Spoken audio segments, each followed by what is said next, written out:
Hi, hello, నమస్తే. So, ప్రేక్షకులందరికీ నమస్కారం అండి. ఈరోజు మన ఛానల్‌లో మళ్ళీ ఒక లేటెస్ట్ ఎపిసోడ్‌తో మీ ముందుకొచ్చాం.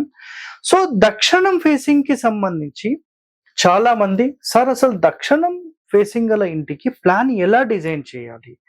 మాకొక్కసారి బోర్డ్ మీద ఎక్స్‌ప్లెయిన్ చేయమని చాలామంది కామెంట్స్‌లో రిక్వెస్ట్ చేశారు. అండ్ సెర్చ్ ట్యాగ్స్‌లో కూడా చూస్తే south facing house plan as per vastu లేదంటే Hari vastu south facing plan అని చాలా సెర్చ్ ట్యాగ్స్ ఉన్నాయి. సో ఈ సెర్చ్ ట్యాగ్స్ అన్ని చూసిన తర్వాత చాలా మంది దీని గురించి సెర్చ్ చేస్తున్నారు కాబట్టి మీ అందరి కోసం నేను ఈ ఎపిసోడ్ అనేది చేస్తున్నాను. సో ఇక్కడ గుర్తుపెట్టుకోండి, మనం ఏదైతే ఈ ఎపిసోడ్ చేస్తున్నామో ఈ దక్షిణం ఫేసింగ్ ఇంటికి సంబంధించి లేదంటే ఏ వీడియో అయినా సరే కేవలం ఇన్ఫర్మేషన్ పర్పస్ మాత్రమే. మీరు ఖచ్చితంగా మేము ప్లాన్ డిజైన్ చేయాలి, మాకు ఒక పరిపూర్ణమైన నాలెడ్జ్ కావాలి అని మీరు భావిస్తే గనక మీరు 100% ఒక ప్రొఫెషనల్ని మాత్రమే సంప్రదించి ఖచ్చితంగా ప్లాన్ అనేది తీసుకోవాలి. గుర్తుపెట్టుకోండి. ఓకే. సో ఇప్పుడు ఇక్కడ మనం చూస్తున్నది దక్షిణం ఫేసింగ్ కి సంబంధించిన రోడ్. సో ఇక్కడ తూర్పు, పడమర, దక్షిణము, ఉత్తరం. సో ఇందులోపల అసలు ఒక ఇంటి ప్లాన్ ఎలా డిజైన్ చేయాలనేది చాలా మంది అడుగుతారు. సో ఇక్కడ మొట్టమొదటి నియమం గుర్తుపెట్టుకోండి, సౌత్ లోనే ఖాళీ ఎక్కువ ఉండాలి. ఇది ఫస్ట్ కండిషన్. ఓకే. ఇక్కడ చూడండి, హౌస్ డిజైన్ చేసేటప్పుడు ఈ విధంగా మీరు డిజైన్ చేయాలి. ఈ విధంగా డిజైన్ చేసి పడమరలో సమానమైన ఖాళీ, తూర్పులో సమానమైన ఖాళీ, ఇక్కడ నుంచి ఇక్కడికి ఎంతైతే పొడవు ఉందో అందులో ఒక పార్ట్ ఇక్కడ వదిలేస్తాం. సో ఈ మూడు వైపులా సమానమైన ఖాళీ లేదంటే ఒక భాగం అంతా వదిలేసేసి మిగిలిన స్పేస్ అంతా మీరు దక్షిణంలోనే ఖాళీ ఎక్కువ ఉండాలి. సార్ మీరు కొత్తగా అసలు దక్షిణంలో ఖాళీ అనే మాట మేము ఈ రోజు వరకు వినలేదండి, మీరు ఎట్లా మాట్లాడుతున్నారు ఇది అంటే, నేను ఒకటి చెప్తానండి. కేవలం 30-40 సంవత్సరాల నుంచి వచ్చిన ఈశాన్య ద్వారాల వాస్తు వాళ్ళు మాత్రమే దక్షిణంలో ఖాళీ పెట్టకూడదు అని చెప్పి మాట్లాడుతున్నారు. కానీ దక్షిణంలో ఖాళీ అనేది ఒక సింహ స్వరూపం లాంటిది. దక్షిణంలో ఖాళీ ఉన్న ఏ ఇంటికైనా మీరు వెళ్తే చాలా చాలా పవర్ఫుల్ వాళ్ళు ఉంటారనమాట. సో రీసెంట్ గా అంటే ఎగ్జాంపుల్లో మీకు చెప్పాలంటే 19వ తేదీ నవంబర్ 2024 మనం సౌత్ ఫేసింగ్ కి సంబంధించిన ఒక ఎపిసోడ్ హరివాస్తు అనే ఛానల్లో మనం రిలీజ్ చేసాం. మీరు ఆ ఛానల్ కూడా చూస్తే దక్షిణంలో 150 అడుగులు అంటే మినిమం వాళ్ళ కౌంట్ అయితే 100 నుంచి 150 అని చెప్పారు. 100 అయితే కన్ఫర్మ్ ఉంది. సో ఉత్తరంలో చూస్తే 3 అడుగుల ఖాళీ ఉంది. ఇంకా మీరు ఆలోచన చేయండి. సార్ మీరు కేవలం ఒక ఇంటి వీడియో చూసి మాట్లాడుతున్నారు. ఒక ఇంటి వీడియో కాదండి, నేను ఇప్పటికీ చాలా ఎపిసోడ్స్ చేశాను. ఇంతకు ముందు ఒకటి చిక్మగళూరు ఏరియాలో చేశాను, కడపలో చేశాను, దాంతో పాటుగా భీమవరం ఏరియాలో చేశాను, వైజాగ్లో చేశాను, ఇంకా ఎన్నో ఎపిసోడ్స్ చేశాను. ప్రాక్టికల్ గా కొంతమంది ఇంజనీర్లు కూడా నా దగ్గరకు ఒక ఇంజనీర్ అనంతపురం నుంచి వచ్చారు. అతను కూడా వీటన్నిటి మీద పరిశోధన చేసినప్పుడు పాత ఇండ్లల్లో అన్ని ఇండ్లల్లో కూడా దక్షిణం ఖాళీ ఉన్న ఏ ఇల్లు అయినా చాలా చాలా పవర్ఫుల్ ఉంది. వాళ్ళు చుట్టుపక్కల ప్రాంతాల్లో ఒక లీడింగ్ పొజిషన్ లో ఉండి కమాండింగ్ పొజిషన్ లో ఉన్నారు. సో దక్షిణంలో ఖాళీ అనేది 100% మనం పెట్టవచ్చండి, ఎలాంటి ప్రశ్న అందులో లేదు. Okay, clear. ఇప్పుడు చూడండి, ముందుగా ఈ సమానమైన ఖాళీల గురించి చెప్పేశాను. సార్ మేము ఇట్లా కాకుండా నైరుతిలోనే కట్టుకుంటాం, అది మీ ఇష్టం అండి. ఇక్కడ నేను చెప్పడం వరకు మాత్రమే information. These all are informations only, not for confirmations. మీరు ఎలా చేసుకుంటారో మీ ఇష్టం. ఒక ప్రొఫెషనల్ ని సంప్రదించండి, మీరు ఖచ్చితంగా బాగుండాలని కోరుతూనే ఈ ఇన్ఫర్మేషన్స్ అన్ని మీరు తెలుసుకోవాలని నేను చెప్తున్నాను. గుర్తుపెట్టుకోండి. ఓకే. ఇందులో మొట్టమొదటిగా ఏ ఇల్లు అయినా సరే ఒక ఏకశితి వాస్తు పురుష మండలి ప్రకారం కడతాం. అది కుదరనప్పుడు ఇంకా ఆల్టర్నేట్స్ డిఫరెంట్ ఛానల్స్ లో మనం వెళ్ళిపోతూ ఉంటాం అనమాట. వేరే వేరే 11 రోజులకి 5x5, 7x7, 11x11, 3x3 మనం ఏదంటే అది చేసుకోవచ్చు. దానివల్ల ఎలాంటి ఇబ్బందులు లేవు. Okay. So based on conditions, based on house size ఇవన్నీ మనం డిసైడ్ చేయాలి. ఓవరాల్ గా నోటితో మాట ప్రతి ఒక్కరు చెప్తారు, ప్రాక్టికల్ గా ఎవరు చేయరండి, గుర్తుపెట్టుకోండి అది. సో ఇక్కడ మొట్టమొదటిగా కండిషన్ సెంటర్ డోర్. అండ్ గుర్తుపెట్టుకోండి, దక్షిణంలో ద్వారం పెట్టినప్పుడు ఉత్తరంలో ఖచ్చితంగా ద్వారం పెట్టాలా, పెట్టకుండా నడుస్తుంది. కేవలం మీరు కిటికీ పెట్టినా యాక్సెప్టెడే. సార్ మేము డోర్ పెట్టుకుంటాం. Number 1 no problem. సార్ ఈ ఇక్కడ దక్షిణంతో పాటు ఉత్తరం పెట్టుకొని మేము పడమర పెట్టుకోవచ్చా? 100%. కానీ పడమర పెట్టుకుంటే మళ్ళీ తూర్పు పెట్టుకోవాలి. ఇది ఖచ్చితం. లేదు సార్ మేము ఈ 3 ద్వారాలు పెట్టుకోవచ్చా? పర్వాలేదండి, యాక్సెప్టెడ్. ఈ 3 ద్వారాలు పెట్టుకోవచ్చా? ఖచ్చితంగా 4గో ద్వారం ఇది ఉండాల్సిందే. సో ఇక్కడ కొన్ని నియమాలంటూ ఉంటాయి. దక్షిణం అనేది భర్త స్వరూపం, దాని ఆపోజిట్ భార్య. పడమర భార్య ఆపోజిట్ భర్తను మెయింటైన్ చేయాలి, లేదంటే వీళ్ళిద్దరి మధ్యలో ఈమె డిస్టర్బ్ చేస్తూ ఉంటుంది. సో ఇది చాలా చాలా ఇంపార్టెంట్ పాయింట్స్ అండి. శాస్త్రాల్లో అసలు ఒక్కొక్క ద్వారం ఎలా పెడితే ఎలాంటి రిజల్ట్ ఉంటుందని చాలా క్లియర్ గా ఎక్స్ప్లెయిన్ చేశారు. మనం నిజంగా అవన్నీ మనం తెలుసుకొని నిజంగా ఇంప్లిమెంట్ చేస్తే చాలా చాలా బాగుంటుంది. ఓకే, సో గుర్తుపెట్టుకోండి. Next point. సో ఎప్పుడైనా ఒక దక్షిణం రోడ్ కానీ ఏ రోడ్ అయినా సరే బయటి నుంచి చూసినప్పుడు కుడి వైపే మెట్లు ఉండాలి. క్లియర్? ఇదంతా వరండా ఉంటుంది. మనము clockwise or anti clockwise ఏది ఎక్కినా ఫస్ట్ ఫ్లోర్ లో మీరు కుడి వైపు క్లాక్ వైజ్ లో ఇంటి లోపలికి ఎంటర్ అవుతారు. అంటే మీరు ఇలా ఎక్కి ఇలా వస్తే కుడి వైపు క్లాక్ వైజ్ లోనే ఎంటర్ అవుతారు. సో ఇది అన్నిటికంటే చాలా చాలా టాప్ అండి. ఇది ఒక్కటి మైండ్ లో పెట్టేసుకోండి. Next point.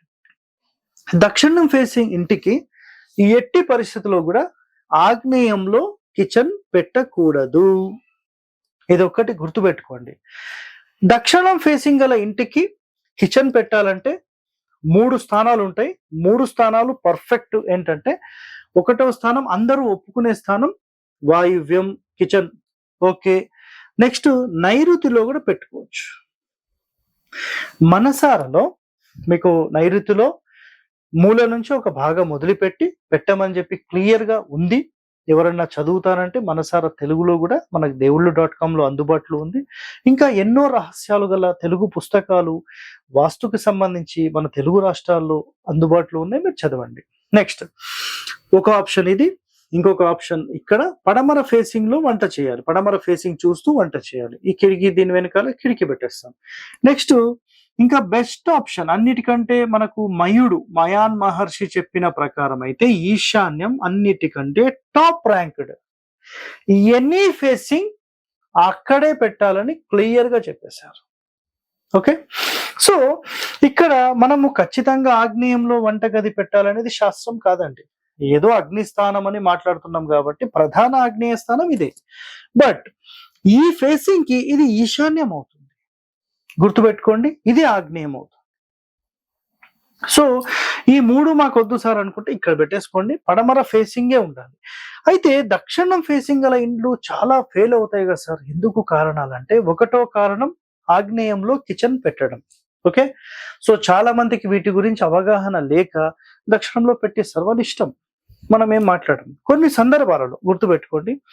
చిన్న చిన్న స్థలాలుండి మాకు బెడ్రూమ్స్ అడ్జస్ట్మెంట్ కావట్లేదంటే నేను కూడా పెట్టాల్సిన పరిస్థితి వస్తుంది. అప్పుడు నేను ఏం చేస్తానంటే ఇక్కడ నుంచి పూర్తి మూలకు కిచెన్ కాకుండా ఒక భాగము 2 భాగాలు వదిలిపెట్టి స్టవ్ పెట్టిస్తాం. అదొక ఇంపార్టెంట్ పాయింట్, గుర్తుపెట్టుకోండి పాయింట్. సో ఇలా చేయడం కొంతవరకు బెనిఫిట్ అన్నమాట. ఓకే, సో కిచెన్ గురించి క్లియర్ ఎక్స్ప్లెనేషన్ ఇచ్చేసాను. నెక్స్ట్ అయితే గుర్తుపెట్టుకోండి, ఇక్కడ మెట్లు అనేవి మనకు కుడివైపే రావాలి. ఇది ఖచ్చితమైన నియమము. కుడివైపు కాకుండా సార్ మేము ఎడమ వైపే పెట్టుకుంటాం, అది మీ ఇష్టం అండి. స్థలం చిన్నదైతే నేను ఏం చేయలేను, నేను అటే పెట్టిస్తాను. సో ఇప్పుడు అసలు ఈ ఏరియా లేదు సార్, ఇది మీరు పెద్ద ఇంటికి చెప్తున్నారు కదా, మరి చిన్న ఇంటికి ఎలా చేయాలి? సో ఈ 3 స్థానాలు లేవనుకున్నాం, ఈ 3 లేవు ఇంటూ. ఓకేనా, ఈ 3 లేవు. ఇప్పుడు ఇంతే మాట్లాడదాం. ఈ 6 భాగాలే మాట్లాడితే గుర్తుపెట్టుకోండి, పడమర నుంచి తూర్పుకి కరెక్ట్ మధ్య సూత్రం ఏదైతే ఉంటుందో ఆ మధ్య సూత్రంలో మనం ఇల్లు అనేది కట్టొద్దు. ఫర్ ఎగ్జాంపుల్ మీరు ఇలా తీసుకున్నారు అనుకోండి, రూమ్స్ ఇట్లా, ఇది correct central line. Central line మీద మీరు ఎప్పుడు వాల్ కట్టొద్దు. సో సెంట్రల్ లైన్ తప్పించి ఇటు గాని వాల్ కట్టాలి. అప్పుడు ఈ రూమ్ కి ఇక్కడ నుంచి ఇక్కడికి ఉండే రూమ్ కి ఇటువైపు గాని మీరు ఒక గోడ కడితే సూపర్, నో ప్రాబ్లం. ఇప్పుడు ఏమవుతుందంటే ఈ టూ రూమ్స్ ఉన్నాయి కదా, ఇది కిచెన్ అయిపోతుంది. అవసరమైతే ఇది పూజా రూమ్ గానీ డైనింగ్ గానీ అయిపోతుంది. మళ్ళీ ఇది ఒక బెడ్రూమ్ తీసుకోవచ్చు. ఇది ఒక చిన్న sit out hall. So sit out, hall, pooja room, dining room and kitchen, ఇదొక బెడ్రూమ్, ఇదొక బెడ్రూమ్ సరిపోతాయి. సరిపోలేదనుకోండి, అప్పుడు ఈ రూమ్ ని కొంచెం చిన్నగా చేసి ఇట్లా ఒక బెడ్రూమ్, ఇక్కడ మళ్ళీ టాయిలెట్స్, ఇక్కడ ఒకటి వస్తుందా రెండు వస్తుందా బేస్డ్ ఆన్ పాసిబిలిటీస్. ఇది ఒక బెడ్రూమ్, కిచెన్, ఇదొక బెడ్రూమ్, హాల్, ఇది పెద్ద హాల్, ఇది ఒక పూజా రూమ్ విత్ డైనింగ్, అంతే అయిపోయింది. సో ఇంతే సింపుల్ గా తీసుకోవచ్చు. అంటే సింపుల్ ఒక టూ బెడ్రూమ్స్, ఒక టాయిలెట్, రెండు toilets decide based on possibilities and kitchen, puja, hall తీసేసుకుంటాం. అప్పుడు ఈ రూమ్ అండ్ ఈ రూమ్ ఉంది కదా, ఈ రూమ్ కి సెంటర్ లో మనం డోర్ తీసుకుంటాం. గుర్తుపెట్టుకోండి, డోర్ విత్ 2 విండోస్ తీసుకుంటాం. ఒకవేళ 3 రూమ్స్ లాగా అంటే ఏకశితి వాస్తు పురుష మండలిలో 1 2 3 4 5 6 7 8 9 పార్ట్స్ ఉంటాయి. అప్పుడు ఏం చేస్తామంటే ఇది entrance room and right side వచ్చేసి ఒక బెడ్రూమ్ తీసుకోవచ్చు, లెఫ్ట్ ఒక బెడ్రూమ్ తీసుకోవచ్చు, మళ్ళీ ఇదొక బెడ్రూమ్ తీసుకోవచ్చు. ఎంటర్ అవుతూనే ఇది సిట్అవుట్ అవుతుంది, ఇది సిట్అవుట్ అవుతుంది, ఇది మొత్తం హాల్ తీసేసుకుంటాము. దాని తర్వాత ఇక్కడ డైనింగ్ వచ్చేస్తుంది, ఇది పూజ రూమ్ తీసేసుకుంటాం. చాలా సింపుల్. లేదు సార్ మాకు 3 బెడ్రూమ్స్ కావాలి, అప్పుడు ఏం చేస్తామంటే ఇదొక బెడ్రూమ్, ఇదొక బెడ్రూమ్, ఇదొక బెడ్రూమ్, ఇంకో బెడ్రూమ్ అంటే ఇక్కడ కూడా తీసుకోవచ్చు. లేదా ఇక్కడ పూజ రూమ్ తీసుకొని ఇదొక బెడ్రూమ్, ఇదొక బెడ్రూమ్, ఇదొక బెడ్రూమ్ తీసేసుకుంటాం. సార్ ఆగ్నేయంలో అసలు బెడ్రూమ్ పెట్టొచ్చా? 100% పెట్టొచ్చండి. పెట్టొద్దని ఏ శాస్త్రంలో లేదు. బట్ కండిషన్ గుర్తుపెట్టుకోండి, పూర్తి ఆగ్నేయ మూలకు జరిపి మన మంచం అనేది పెట్టకూడదు. ఇది ఖచ్చితమైన నియమం. కొన్ని నియమాలు మనం ముందుగా తెలుసుకోవాలి. ఎందుకంటే 10 మందికి చెప్పేటప్పుడు ముందుగా మనం తెలుసుకొని దాని తర్వాత చెప్పడం సరైన పద్ధతి. ఓకే, సో ఈ విధంగా మనం ఏవైతే 9x9 చేసామో దానికి సంబంధించిన ప్లాను మీకు చెప్పాను. అండ్ ఈ మొత్తం సైడ్ లేక కేవలం ఇట్లా ఉంటే దానికి ఎట్లా చేయాలో కూడా మీకు చెప్పేశాను. 2 రకాల ప్లాన్స్ ఇందులోనే నేను ఎక్స్ప్లెయిన్ చేశాను. ఇంకా ఫినిషింగ్ లో నేను మీకు ఏం చెప్తానంటే, ఒకటో పాయింట్ సెప్టిక్ ట్యాంక్ గురించి గుర్తుపెట్టుకోండి. రోడ్ ఫేసింగ్ మనకు సౌత్ ఉన్నప్పుడు ఎట్టి పరిస్థితుల్లో ఇంటి వెనకాల గుంతలు పెట్టకూడదు. ఇది గుర్తుపెట్టుకోండి. సంప సెప్టిక్ ట్యాంక్ సంబంధం లేదు. ఇది ఫ్రంట్ ఫేసింగ్ అయితే మనం బాగుండాలంటే మన బ్యాక్ బోన్ అనేది బాగుండాలి. మన బ్యాక్ బోన్ బాగుండాలంటే గుర్తుపెట్టుకోండి, మన ఇంటి బ్యాక్ సైడే మన బ్యాక్ బోన్. ఈ వెనకాల గనక మీరు గుంతలు తవ్వారు, సంపులు కట్టారు, సెప్టిక్ ట్యాంకులు కట్టారు, 100% మిమ్మల్ని మోసం చేసే వాళ్ళు చాలా మంది తయారవుతారు. కాబట్టి ఎట్టి పరిస్థితుల్లో కూడా ఇంటి వెనకాల గోతులు లేకుండా చూసుకోండి. సార్ మరి ఎక్కడ పెట్టాలంటే ఈ మొత్తం స్థలంలో 9 భాగాలుగా డివైడ్ చేసినప్పుడు 2 భాగాలు వదిలేసేసి మీరు ఇంటి మూలల్లో కూడా కాకుండా ఇంటి మూల నుంచి ఒక భాగం వదిలిపెట్టి ఇట్లా ఒక సెప్టిక్ ట్యాంక్ మెయింటైన్ చేయొచ్చు. అండ్ సంప్ అయితే ఇక్కడ నుంచి ఇక్కడ వరకు ఎక్కడైనా మీరు తీసుకోవచ్చు సంప్. ఇంకా బోర్ అయితే ఇక్కడ పర్వాలేదు, యాక్సెప్టెడ్, అంత ఇబ్బంది ఏం లేదు. సో ఈ విధంగా దక్షిణం ఫేసింగ్ కి సంబంధించిన ప్లాన్ అనేది డిజైన్ చేయాలి. ఇంకా మేము డెప్త్ లో ఎట్లా చేస్తామంటే అందరి అంటే ఎవరెవరైతే నివాసం ఉందాం అనుకుంటున్నారో వాళ్ళందరి పేర్లేంటి, వాళ్ళకి నిజంగా అసలు ఈ దక్షిణం అనేది అచ్చొస్తుందా లేదా, దక్షిణం అచ్చొస్తే మరి వాళ్ళ స్థలం సరిపోతుందా లేదా, అసలు వాళ్ళ రిక్వైర్మెంట్స్ ఏంటి, ఇవన్నీ గమనించిన తర్వాత అసలు వస్తుందా లేదా, ఇవన్నీ డిస్కస్ చేసిన తర్వాత ప్లాన్ అనేది మొదలు పెడతాం. సో ఇందులో వాళ్ళ నక్షత్రాలన్నిటికీ మ్యాచ్ అయిన ఒక కొలత తీసుకొని స్టెప్స్, ఇవన్నీ పాసిబిలిటీస్, పార్కింగ్, ఇవన్నీ చూసుకున్న తర్వాత డిజైన్ చేస్తాం. సో ఇలా ఒక ప్లాన్ డిజైన్ చేయాలంటే ఎన్నో నియమాలు ఉంటాయి. ఇక్కడ నేను చెప్పిన నియమాలన్నీ చూస్తే 1%. సో ఇంకా మేము అబ్జర్వ్ చేసే పాయింట్స్ కానీ రియల్ టైంలో వాళ్ళకి కావాల్సిన రిక్వైర్మెంట్స్ ప్రకారం ఇవన్నీ డిఫరెంట్ గా ఉంటుందండి. సో ఇలాంటి వాస్తు రహస్యాలు, ప్లానింగ్ కి సంబంధించిన ఇన్ఫర్మేషన్స్ మీకు ఎవరికైనా కావాలంటే హరివాస్తుని సంప్రదించండి. ధన్యవాదాలండి. Thank you.